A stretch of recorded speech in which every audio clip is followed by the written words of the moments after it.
نحمده نصلی علی رسولہ الکریم اما بعد فاعوذ باللہ من الشیطان الرجیم بسم اللہ الرحمن الرحیم والعصر ان الانسان لفی خسر الا الذین آمنوا وعملوا الصالحات وتواصوا بالحق وتواصوا بالصبر صدق اللہ العظیم۔ درود شریف پڑھیں۔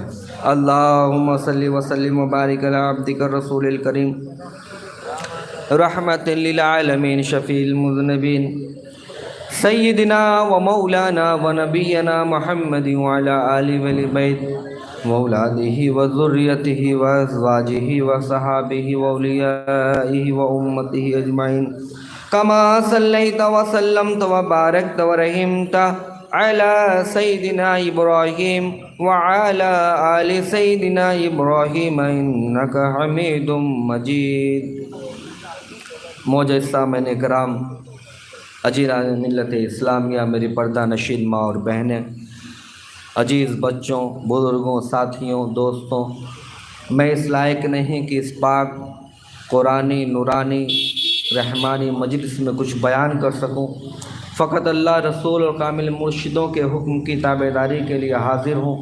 اگر میرے زبان و بیان میں کسی قسم کی غلطی، گستاخی، بے ادبی ہو جائے تو اللہ کے واسطے معاف فرمائیں اور اصلاح کرنے کی کوشش کریں۔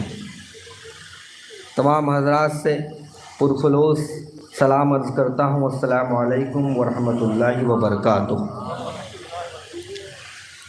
جیسا کہ ہر کوئی جانتا ہے کہ یہ عظیم الشان عرس کل کی مجلس جو سجائی گئی بھلائی کی سرزمین مقدس پر، اللہ تبارک و تعالیٰ کا کروڑوں احسان و کرم ہے کہ یہ خالص کامل اولیاء اللہ کے حکم کے مطابق چلنے والی مجلس، یہ مجلس کوئی ایسی ویسی مجلس نہیں ہے، یہ مجلس ہر طرح کے ملاوٹی اور ملاوٹ کر کے چلنے والی مجلس نہیں ہے، بلکہ یہ مجلس پیور اور سیکیور الحمدللہ حق حلال پیسے سے قائم کی ہوئی مجلس ہے۔ اور ایسی ہی مجلس کے بارے میں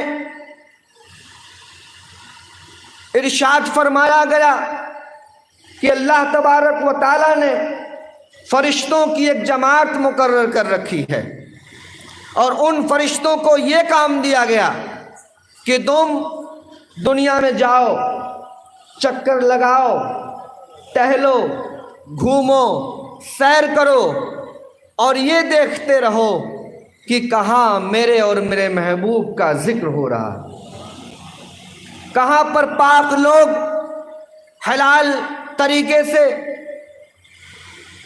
دل کے ساتھ، خلوص کے ساتھ، محبت کے ساتھ، اخلاص کے ساتھ اللہ رسول کی بندگی کے لیے جمع ہوئے ہیں۔ جاؤ ایسی مجلسوں کو اپنے پروں سے ڈھک لو۔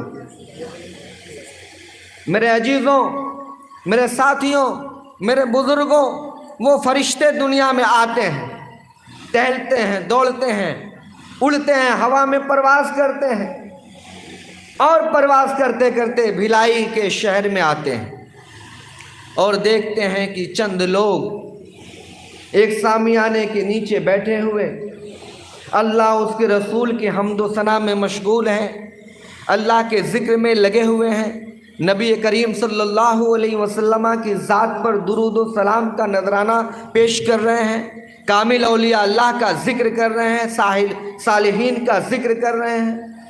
تو وہ فرشتے آپس میں باتیں یہ کرتے ہیں کہ ہم جس کام کے لیے تعینات کیے گئے وہ کام ہمیں مل گیا، کہو سبحان اللہ۔ اور وہ ایک دوسروں کو آواز دیتے ہیں اور کہتے ہیں آؤ، جس لیے اللہ نے ہمیں بھیجا تھا وہ مقام، وہ جگہ ہمیں مل گیا۔